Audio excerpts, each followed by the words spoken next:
সংযুক্ত আরব আমিরাত মরুর বুকে আধুনিকতার ছোঁয়া লাগা এক দেশ, যেখানে রমজান শুধু আত্মশুদ্ধির সময় নয়, বরং এক মহা উৎসবও। প্রাচীন আরব ঐতিহ্য আর বহুজাতিক সংস্কৃতির মিশেলে রমজান এখানে এক ভিন্ন আবহ নিয়ে আসে। ধর্মীয় ভাবগাম্ভীর্যের পাশাপাশি ইফতার, সেহরি ও রমজানের বাজারে বসে বর্ণিল আয়োজন। কোরআনে বর্ণিত বরকতময় খেজুর দিয়ে শুরু হয় সংযুক্ত আরব আমিরাতের ইফতার। পছন্দের তালিকায় থাকে গমের গুঁড়া ও গরুর মাংসের তৈরি কিব্বে, মাংস ও সবজির রোল মালফুফ, ভেড়ার মাংসের ঔজি, মাছ দিয়ে তৈরি কৌসা, মহাশি সহ নানান মুখরোচক খাবার।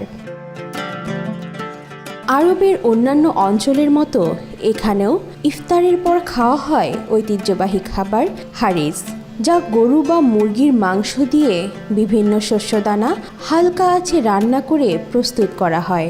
সময়ের সঙ্গে সঙ্গে ইফতার মেনুতে ঢুকেছে লেবানিজ, ফার্সি ও ইউরোপিয়ান খাবারও।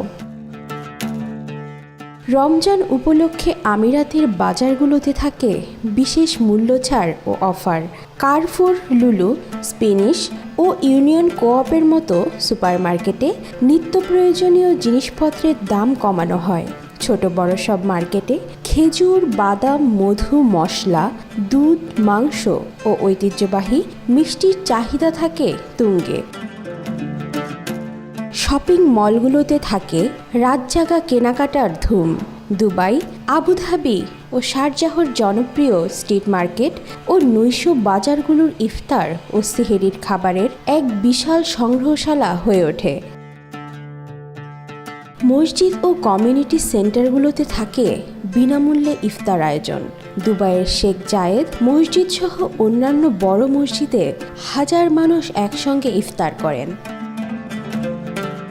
এ মাসে আমিরাতের মুসলমানরা গড়ে 14 ঘন্টা রোজা রাখেন।